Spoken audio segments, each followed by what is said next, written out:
Hello and welcome back and to another video about the construction of phase 2 of Heaton Lodge Junction. Now, fortunately, this week has been a lot better than last week. As you remember, last week, goodness me, everything was going wrong. This week has been a lot better. And as we all know, it was bank holiday, so I managed to have 3 or 4 days completely uninterrupted working down here, which, you know what, I really enjoyed. I just had the radio on in the background and I was working away. Nothing went wrong. In fact, I managed to think of a few new ideas, which I'm going to share with you in a minute. And yeah, so I have a lot to show you this week. So without further ado, let's get cracking.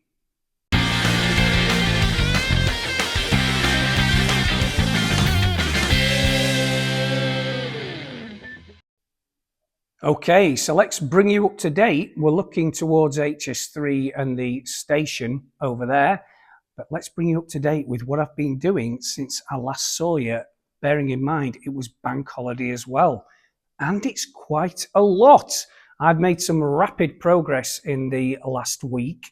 And just to bring you up to date, we'll come back to this in a few minutes.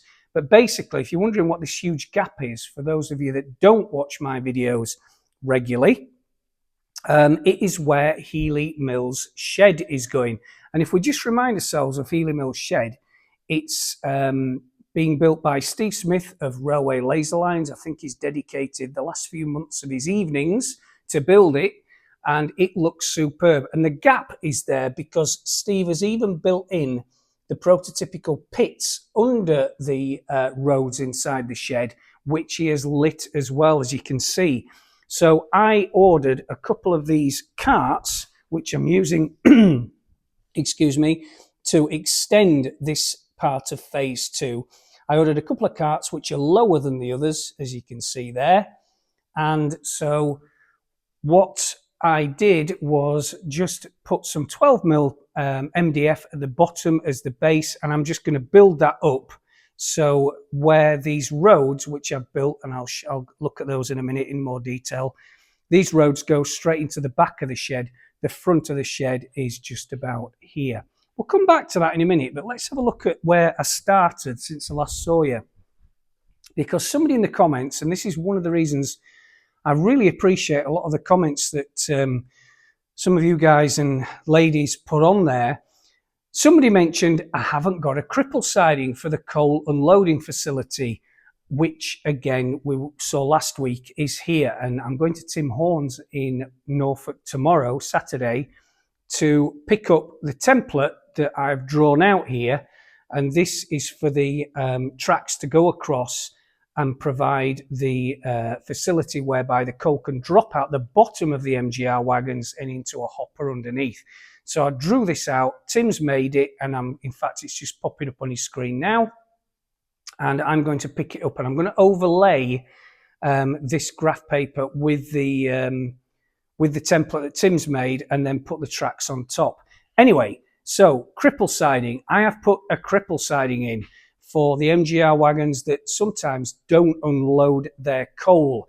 And if you look at quite a few MGR rakes of empty HAA wagons, you'll see the odd one that's still full, and that's because the cripple siding was full, or they've not been able to manage to drop that problematic wagon off. But anyway, the fact is that this is what the cripple siding is for any wagons where the doors didn't open. And you often used to get it, apparently, from talking to people who worked at these facilities, whereby the coal was freezing cold in the winter and it just stuck to the sides, and thereby the doors didn't open, and this is what this siding is for. I've used a curved pico point for this because I think it looks prettier, and I've just incorporated it into a curve as well. So moving along, I've extended these two roads which come out of the back of the coal unloading facility. There's a crossover here, which I've put in again since I last saw you, which is going to push the wagons, it enables the wagons to cross the roads, obviously, and into that siding that I just mentioned. The only issue with this is because we've got quite a lot of thick wood, you can see there's two 9mm plywood sections and a 12mm, is the DCC Concepts Cobalt motors are going to have a bit of a struggle with that long length of thin wire, which is going to protrude out of that hole there, pushing that point across. So I don't know what I'm going to do about that. I'll worry about that when I actually come to fixing the point motors. But anyway, let's move on. So we go over here, and again, what I've done is I've just put a nice S bend in because I just love reverse curves on railways. They just look, there's nothing better than a big long freight train moving around, especially slowly around a reverse curve. So reverse curve here. There's another reason I've done that, because of the base, which is lower here. The shed actually stops where that line is there, but I'm going to continue this low base, and there is a reason why. And the reason is I'm going to put a river underneath here. You can see where I've marked out. I'm just going to use a jigsaw to cut out this bit so you can see the river in greater detail. Now, the river colder actually was diverted in the building of Healy Mill's shed. And don't forget, this is only, a memory of Healy Mill's shed. It's definitely not prototypical. The shed's pretty prototypical. In fact, it's almost exact. But the lines and the point work and everything else that run alongside it are not. They're just a rendition, kind of a slice of Healy Mill's, if you like.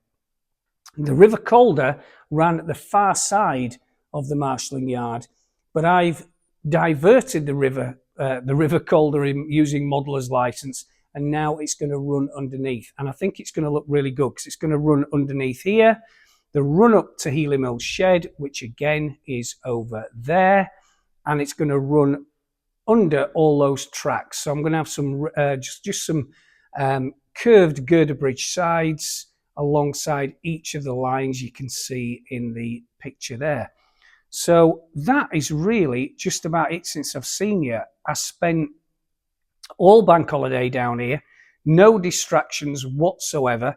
So this is really 4 full days work, but I did crack on with this at a real pace because obviously I am really up against it as far as time is concerned. Oh yeah, the other thing is I made these too. Now these, again, they're not off the real thing, but I just think they look good. You see them at a lot of sheds, and it's where the sleeper, well, the main kind of track disappears, and it goes into just rails. And onto the rails, this is bullhead rail. I've just slid on the Pico chairs, and then as you can see, I've super glued those on, and then I've just used a bit of, these are actually platform edgings, which Tim Horn made for me, as you can see. And so I've just basically put these on top, painted them a concrete colour. Once these are all filled in with black kind of ballast, you're hardly going to notice the concrete edgings, but I think it will look good and it will look prototypical, and they're going to go all the way through the shed. Again, as you can see from the pictures popping up of Healy Mill's, which Steve Smith is making. And once the tracks come out the other side, round about here, they will be on those concrete blocks again, just for another kind of scale, I don't know, 20, 30 foot, or 20, 30 foot in real life. And then they will go onto normal track like this. So that, ladies and gentlemen, is what I've been doing since I last saw you. And you can see we're not actually that far off from where the concrete facility is. Where the Henry the Hoover is just about where the concrete or the cement factory finishes. It's a huge facility which Tim is building in Norfolk, who we're going to see tomorrow to pick up that template for the coal unloading facility base. But I only think it's going to take me a few weeks to get down to there, and a few weeks is all I've got. So I'm going to be spending a lot of time down here in the next few days and weeks. But it's coming on, and I can really see the beginning of the end, which is great.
So let's move on to the workshop and what I've been doing in the paint booth, to be more exact.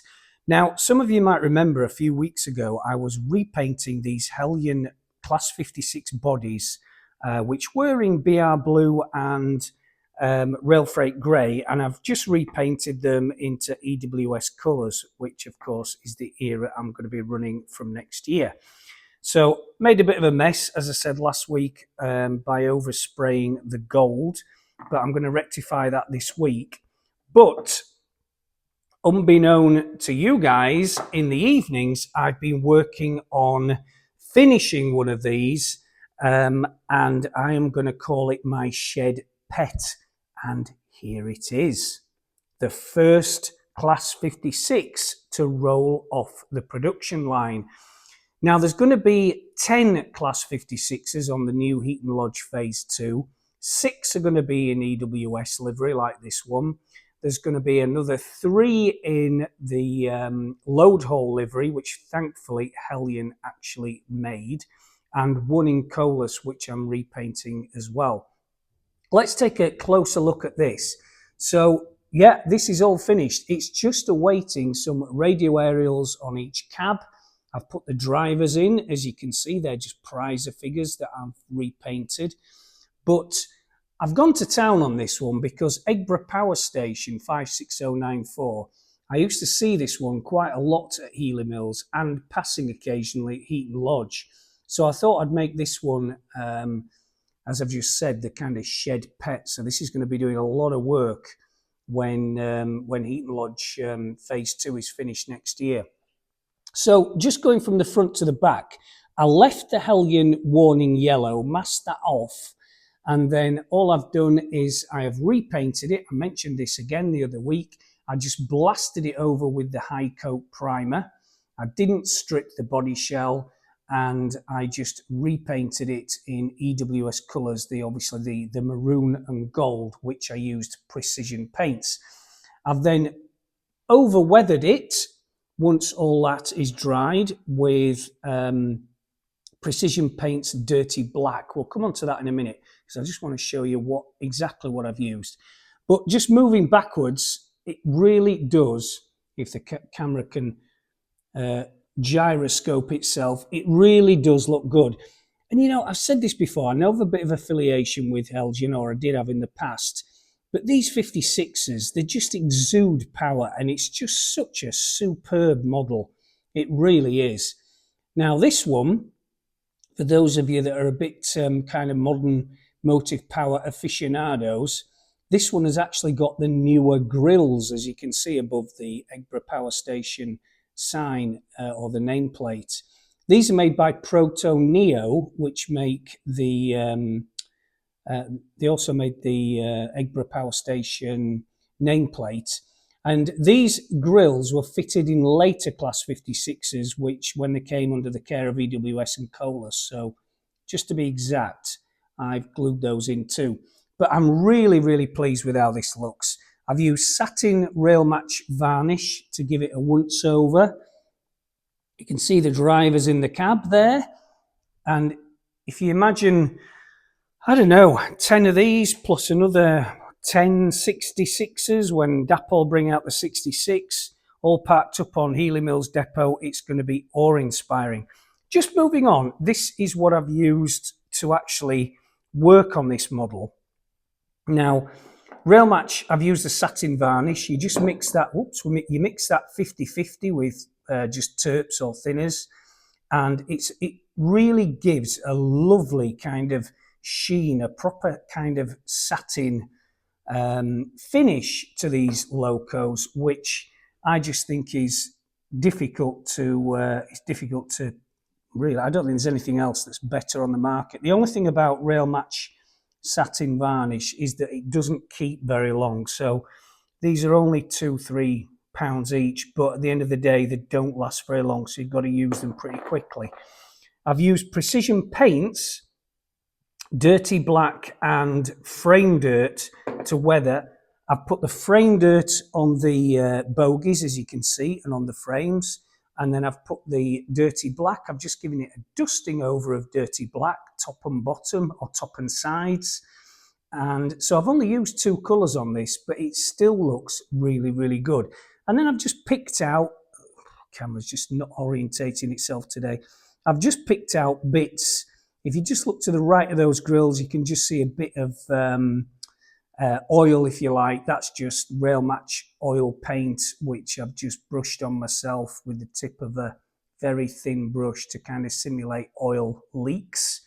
But moving on, this was a recommendation by Lee Edmondson of Lee's Locos, who paints locos for a living, and he uses this to mask off all the glazing. I'd never come across this before, surprisingly, and I've weathered a lot of locos. I used to use just Mascol or whatever, but this stuff is absolutely brilliant. It just basically pulls off. It goes on really easily with a paintbrush, masking off anything you want, and then it dries to an almost clear but kind of glazed film, and then you just use a cocktail stick to pull it off, as you can see in the pictures coming up now. And it's absolutely brilliant, and it's much cheaper than normal masking fluid. Primer, since Halfords have changed the consistency of their grey primer, I've moved on to High Coat. I mentioned this the other week. You can get this online. I got, I think, 12 cans for about 38 quid, which works out £3 or £4 a can, which is actually really good value, and this is really good stuff. So I use this too. But yeah, there we go. The Class 56, the first one, Eggborough Power Station. In fact, I've got a picture of the real loco coming up, parked at Healy Mills. I think this was the last time it came to Healy Mills. Don't know who the driver is in the picture, but if he's watching, then say hello in the comments. But yeah, there we go. The first Class 56 to roll off Simon George's production line. Oops, and I nearly forgot as well. I've just been painting another 6 of these virgin sides, Mark III sides rather, in virgin colours. I found out that it's Falcon Grey, which, as I said the other week, Dave Lowry lent me a can. So, yeah, there's one that I've just got to pull off the masking tape. I've just masked it off with Tamiya, very thin yellow masking tape, and then just overgone the red with the just standard cheap masking tape. So I'll pull that all off shortly. But it's revealed the virgin colours, which are really, really pretty. And I don't know about you guys, but I really miss Virgin trains on the network. I think they had a really fantastic colour scheme, and when I get to put all the logos on later this week, it really will look great.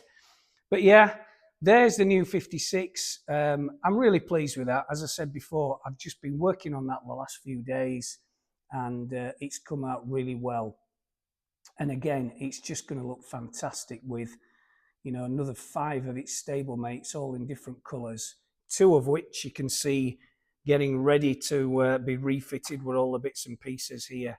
And yeah, I think it's going to be a real motive powerhouse.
Okay, let's give you an update as well on HS3 because I've been looking very closely at the station complex, which you can see the platforms here and the where the tracks are going to go, where that DAPL 08 is sitting. Now, the difficult thing about doing things in O-gauge, that especially really modern things or modern products, is that there's just nothing off the shelf. So I've said this many times. I've had to get resin print, 3D printed many of the objects which are going to sit on this modern station. And you can see some pictures popping up now, which consist of the station, the actual supports which hold up the station canopy, which I've copied off another picture popping up on your screen now. You can also see what is going to be the footbridge, which is going to go across the two platforms, a modern type footbridge. You can't get anything like this. In fact, I've never seen anything in 00 either, to be honest. So I'm having these printed up by Rob, who does the 3D printing. And there's the lift shafts, as you can see too, which are always present in modern station complexes, plus the stairways. There's all sorts of other little things which you need in a modern station complex. And given that this is a rendition of a very modern station, then I'm going to have very modern bits and pieces. I'm certainly not going to have those old weighing machines. You remember those ones you used to have to put 2p in to weigh yourself? I mean, why you'd want to weigh yourself on a platform, I just don't know. But do you remember? I do remember as a child playing around with those. And you can buy them everywhere, can't you, in 00 gauge and even O gauge? I mean, why are these things produced anymore? I guess there's a lot of people working that era is the answer. So I'm answering my own question. But the fact is, if you're working in a modern era like this, you do in O gauge, I'm having to get things 3D printed. And I should say that when this phase is finished, I will be producing all these commercially and making them available to anybody that wants them just at just above cost price. So hopefully that'll help.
In other news, I have also been doing a lot of painting of these, and these are the shoulders that go on HS3 at the sides of the track where the catenary masts will drill into.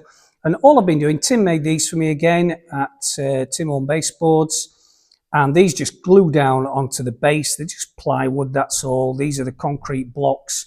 And I saw in the comments actually, a lot of you preferred the yellowy concrete colour. So what I've done is I'm using Precision Paints. Rail Match is the yellowy concrete. Precision Paints make one that's a lot lighter and a lot newer looking. So what I've done is I have mixed in a bit of Warning yellow paint into the Precision Paints colour and just mixed it in with a mixer just to give it a kind of a tinge of yellow. And I've done that in varying quantities. So basically what I want to do is vary the colour and the consistency of that of that concrete paint. So we just get not a bright yellow, well, not bright yellow, but a yellowy concrete and then a very light. We get the shades in between as well. So again, just as I put on there, slightly yellow concrete paint. That is what I thought was the answer, just varying the consistency and the colour of that concrete. I've also been painting the railway laser line sides, as you can see. So again, in fact, just illustrating what I've just said, you can, I don't know if the camera can pick it up, but they vary slightly in colour and shade of concrete. So yeah, that's what I've been doing. I've had to mask off the fences, which obviously sit on top of these sides, because we don't want those concrete. They were actually a kind of a normal BR or network rail grey. So the primer, I just spray those with primer and that looks fine. So they just fit into those. So basically what I do is I paint all these up, I mask them up, paint them up, and then when they're dry, I take them home and assemble them on an evening when I'm not painting class 56s on the kitchen table. So anyway, let's move through. This is the storeroom where the light doesn't work. Paint shop, we've been in here many times before. That's the coaless rail 56 that I attempted to paint, which hasn't come out too bad. A few more of those Virgin Mark III coaches too. Go through the blanket, which is basically a door, and I just wanted to show you these coal loads. Now, we touched on these a couple of weeks ago, and basically Rob, who does the 3D resin printing, or the 3D printing, he made me some templates, which he sent me through the post, which he'd done on the 3D printer, and one has got 2 humps, one has got 3 humps, which those of you into coal unloading facilities and MGR trains will know about, and one has got 1 big lump. Now this is for the HEA wagons, which were actually, it's quite interesting, they were all manually operated, so they didn't work automatically or kind of, well yeah, automatically, they were just manually operated. But the HAA wagons were automatic in terms of the doors were actually opened by those robots or those Daleks that we touched on a few weeks ago. And this one's got 3 humps. I've piled it high with ballast, and then I've glued it down with PVA in the normal manner, 50% PVA, 50% water. I've sprayed it with matte varnish, and it's rock hard now. And what Rob's going to do, because I'm going to send these back to Rob, is he's going to make a silicon kind of I don't know what he called it actually, I've got to be honest, but he's basically making a mold out of these, and then he's going to produce a whole raft of these, probably about 400 I think, or 480 to be exact, of different 2 humps and 3 humps and 1 hump for the different trains. Because again, as I've mentioned before, depending on which colliery the coal was unloaded into these HAAs, the collieries either had the chutes, which had 3, which loaded 3 chutes per HAA wagon. Trying to get my words out, it's too early today.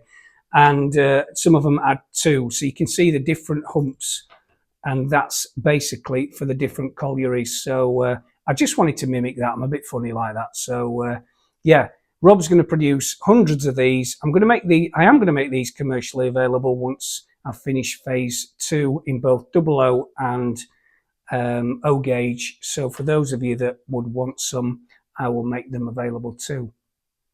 That's another wagon, another 56 loco body that's awaiting painting. That one is already done. I didn't do that. Fortunately, Hellion made coaless rail freight colours in the tugs, and there's going to be quite a few of those on on Heaton Lodge phase 2. So there we go, another week done. I hope you enjoyed that. Quite a long video actually for me this week. And yeah, have a great weekend. Please like and subscribe as ever, it always helps. And yeah, I'll see you next week.